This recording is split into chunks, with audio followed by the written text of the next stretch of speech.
Hi, Avian the Soul Coach here. How are you?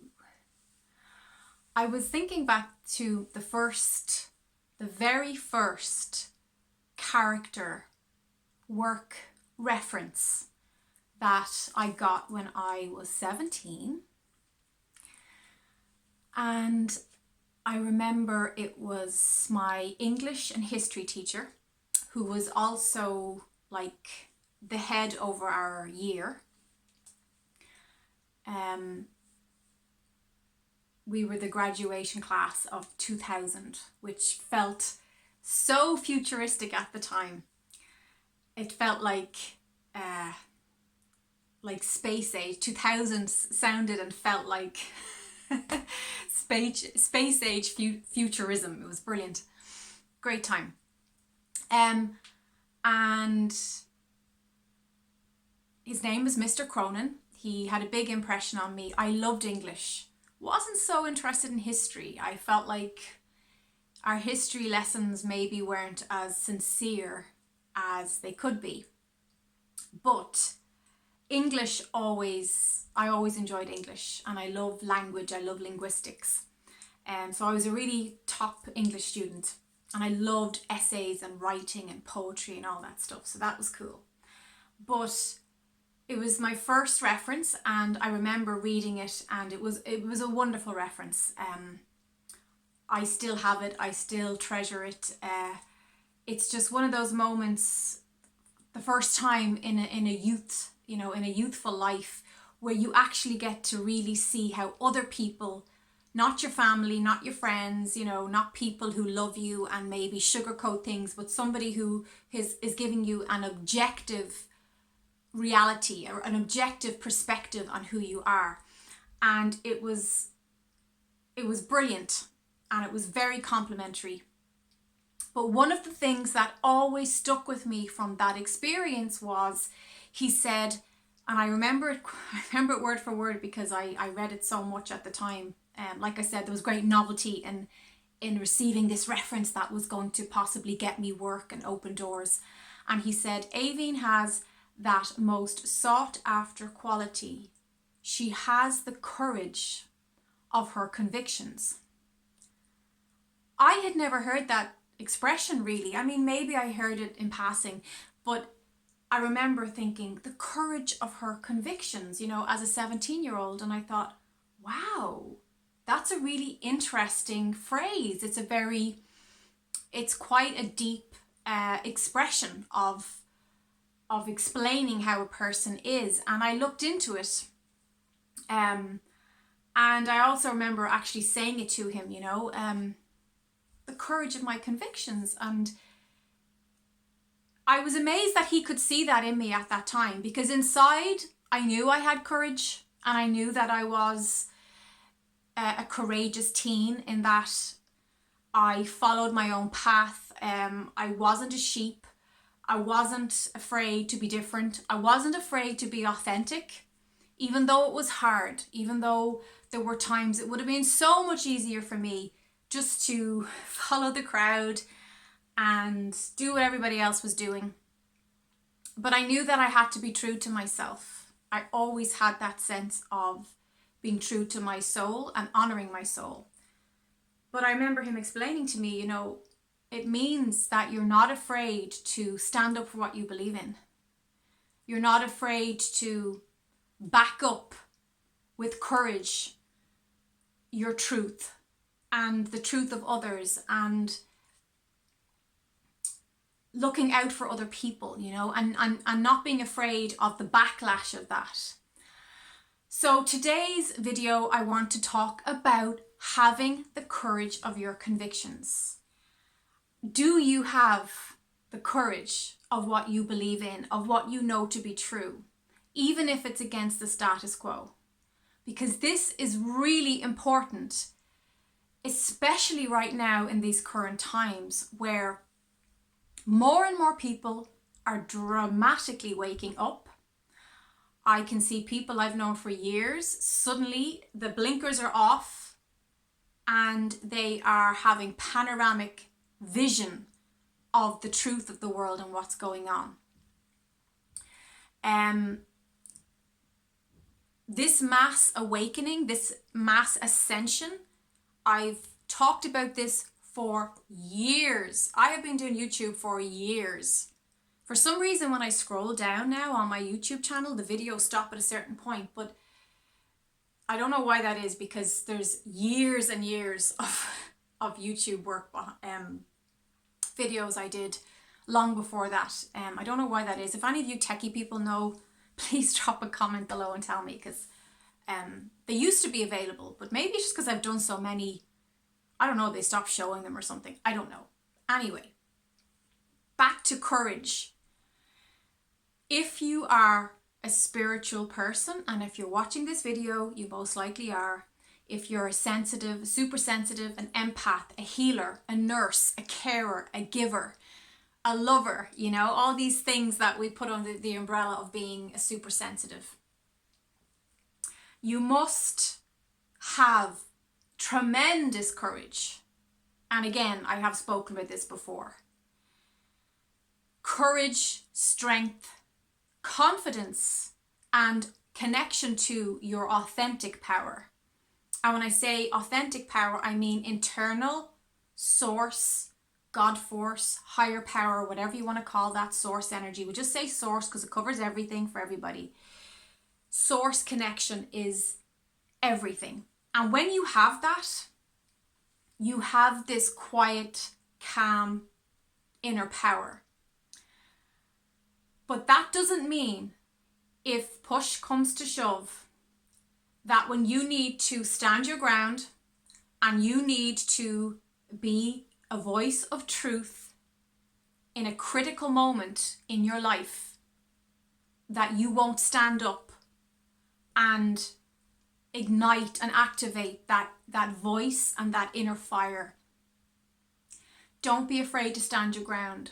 Don't be afraid. Don't think it's unspiritual to have an activated voice and to use that throat chakra, because it's important in life.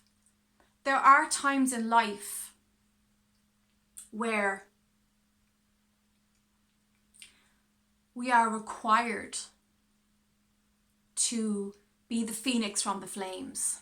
We are required to stand up tall and to be majestic in our courage.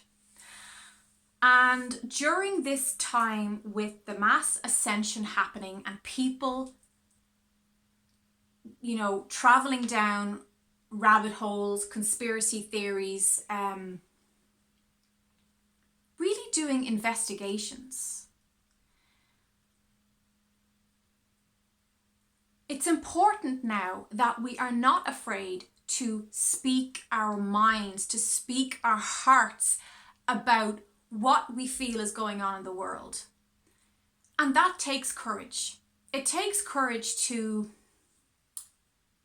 be the only person in a room of 20 people that isn't afraid to say, well, I don't necessarily agree with that. You know, that's been the mainstream media-fed idea of how things are. But I'm not afraid to say that I see another truth. I see a different perspective. Because when we share our perspectives and when we're open, with our hearts and our minds open, we can actually teach each other things. We can share our perspectives. We can lovingly exchange ideas, and we can grow from that. So growth comes through sharing, communication, and not being afraid to, if you have a really, really deeply honest, connected feeling that something is not right for you, not being afraid to say, this isn't the way for me. I'd rather go this way. And being open to sharing that with people. Now, I'm not talking about shoving your opinions down people's throats, because I'm not into that. I'm sure you're not into that. Let's be honest, very few people are into that. Most people want to have a mature, honest discussion in a loving, supportive environment. yes, there are times, like I said, that you won't have that. There are going to be times where there's no support. The only support you have is from your non-physical friends, your guides, your angels, okay? And you're just going to have to be strong in yourself and say, this is how I feel, this is what I believe, and to honor your beliefs. Because when we don't honor our deep feelings about our lives and about ourselves, not so much about other people, right? Because we don't get to control other people. We can love them and support their choices, but we don't get to tell them what to do, just as much as they don't get to tell you what to do. But when you are honoring your own feelings, there will be times you won't have support from an external resource. There will be times where your only support will be your angels. It will be your grandmother in spirit, you know, your brother, your sister in the non-physical who've passed over, but you feel them as guides. And I want you to know that that support is enough, because once you connect to that confidence, to sources, to spirit's confidence, that will be enough to help you make your stand and to have the courage of your convictions. So if you're in an abusive relationship, if you're in a job where you're being bullied, or you have family members who don't support you, don't see you, don't, honor who you really are, Spirit wants you to know that faith in God, faith in source, in that moment, if you tune in and you make that connection, that will be enough for you to have the power and to have the strength and courage to stand up and say, I'm leaving. I need to go. It will be enough for you to get yourself out of that toxic situation, whatever it is, and move into a safe place. My throat is so dry. I'm sorry. This happens because I was up early this morning and I've been teaching meditation classes all day and seeing one-to-one clients, and my throat chakra gets a bit of a battering because I'm teaching all the time. Anyway, I should have a glass of water beside me, but I don't, so we will continue. So, leaning on your higher self, higher power, your angels is enough. There has been times in my life that I was totally on my own, totally physically, emotionally, spiritually, well, not spiritually because I had my team, but mentally on my own. And I had to leave some pretty dangerous situations. I didn't have anybody, I didn't even tell my closest friends about some of this particular situation that I had to escape. And when I heard my angel say, just lean on us, that's enough, we will get you through this, I knew in my heart I could do it. And I did. I totally leaned. I put all my confidence. I often say to Archangel Michael, boy of my confidence, let me plug in to your confidence, which is, right, enormous, like really powerful. And I know that will fuel me to have the courage of my convictions, to make this move, to make this change, to leave this toxic relationship or this toxic job situation. And once you do that, you will be amazed. You can move mountains, because that trust and that connection with source energy is profound. And it's great to know it's always there. So even in a simple situation, like you walk in to teach a class and maybe you just have an anxiety attack that day, or your confidence is low, or you're not feeling good about yourself, that's where you can say, my angels, source energy, please lend me your confidence. Give me a boost right now.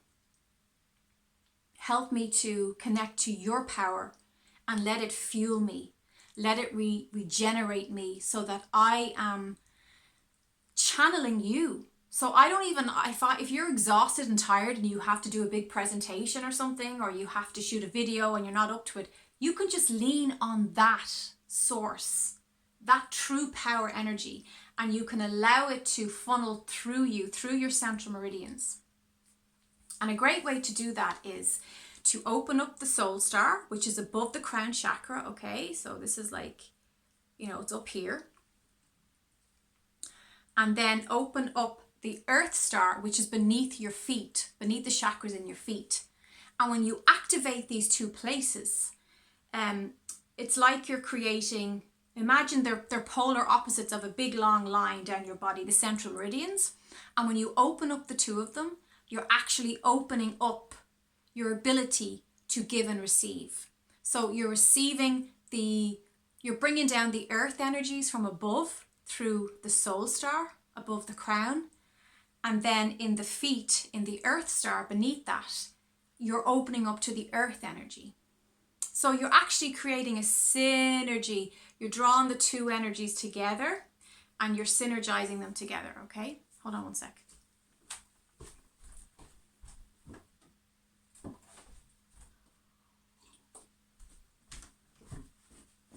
I had to grab a drink because my throat is it's dying on me here. So,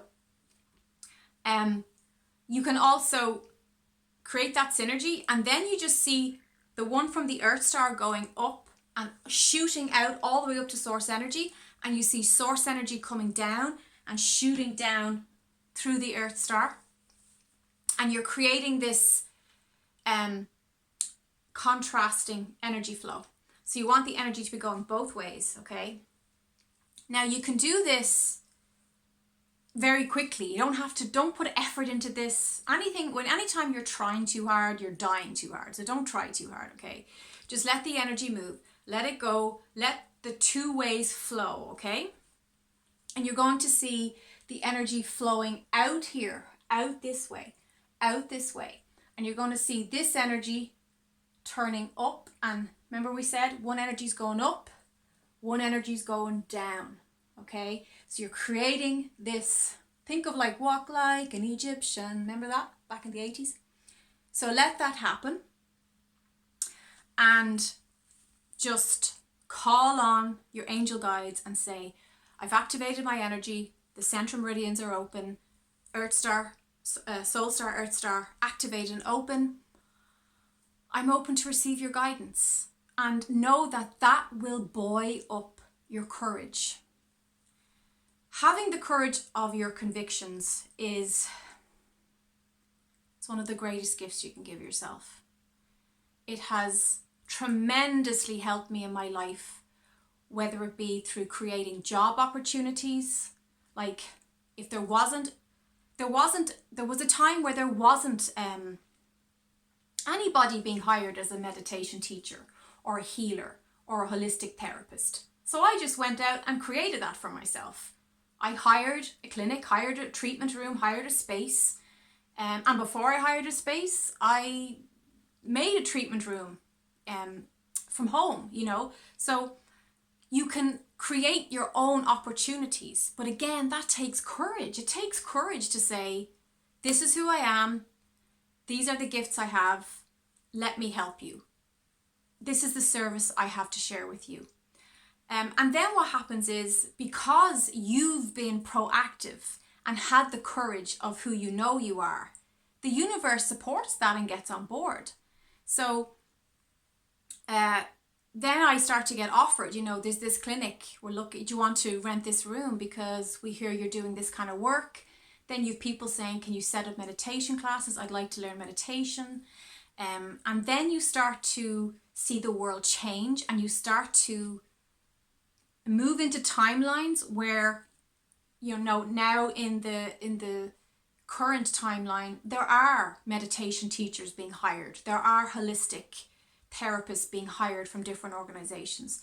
There is this big movement towards appreciating healers, shamans, carers, givers, teachers of well-being and love.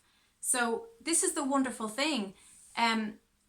But I remember a time where that didn't exist, and I had to create that for myself. But that took confidence and courage in my abilities, and knowing that I was enough, and knowing, and even when I didn't feel like I was enough, I remember the first time I had clients come, I was a young girl, I was shaking in my boots.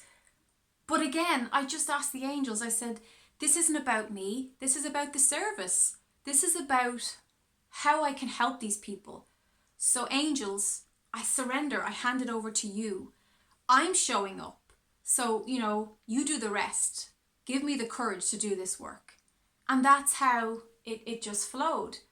To a point where now I'm working with people with recovering from drug addiction and alcohol addiction. And I actually got offered some extra work from another place because they heard about my work where I was, or where I am. So this is what I'm saying, how things snowball and how like attracts like, but you have to trust in yourself and you have to know that you are enough, because you are, and nobody else can do what you do. Even though there's loads of meditation practices, there's all different ways to do it, there's different people doing it. I know when I channel, nobody can channel what I channel. Just like I can't channel what you channel. And I know that my healing work with my light language, that's unique to me. Just like when I go to my shaman up in the West, his way is unique to him. And I don't try to be like him because I'm not him, and he doesn't try to be like me. So I would say, don't try to regurgitate other people's, like your mentors' methods. Yes, be inspired by other people's methods, but don't regurgitate, because that's an insult to your own unique gift. And it's an insult to your own blueprint, because you're here to do your own soul work, not copy somebody else's. Which is why you'll notice on my YouTube channel, I don't have fancy thumbnails. I'm doing this on my phone. I don't have anything fancy going on here. And I'm sure if I've been told, if you just made a few changes and you tweaked a few things, you could have a massive viewing and all that kind of stuff. I don't care. I'm not doing this for some ego status thing. I'm just in the door from work. I'm just doing this because it's creative. I'm expressing myself. I'm sharing my truth. And I get to connect with you guys. And I feel like I've made a real soul connection with many of you. And I love your comments. And I love knowing that there's other people in the world like me, because believe it or not, I don't have a lot of people in my physical life that understand this. So it's a way of feeling like, there is a community of Blu-rays, crystals, indigos, empaths, super sensitives who understand the language I'm talking right now. And that's enough for me. That's more than I ever could have asked for. So thank you for being here. Now, hold on. I want to say a huge big thank you to such a kindred soul, Kirsi in Sweden, who made these beautiful jewels. Okay, look at this beautiful, look at these stones, they're absolutely gorgeous. And these fabulous earrings, which I absolutely love. And she sent me loads of lovely, gorgeous stuff. Check it out, can you see it? Ooh, it's so, so pretty. Okay, hang on. There's also these. Look, I can't show you all, but can you see that? There we are. So, so, so nice. These are handmade, beautiful gemstone jewelleries, handcrafted by Kirsi in Sweden, who was so generous and so kind, and she sent me out a beautiful package. Sent it to Ireland for me, which I was so touched by. Kirsi, thank you so much. And I'm honoured to be wearing them today. And you can buy and check out her stuff on her Instagram shop. It's instagram.com/Kirsi, that's KIRSI.SE.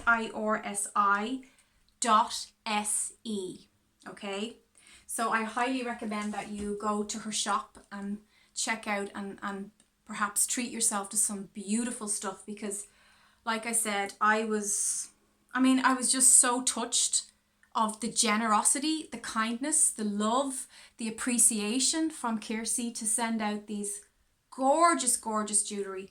I can't believe that I hand make jewellery too, but like this stuff is just on a whole other level.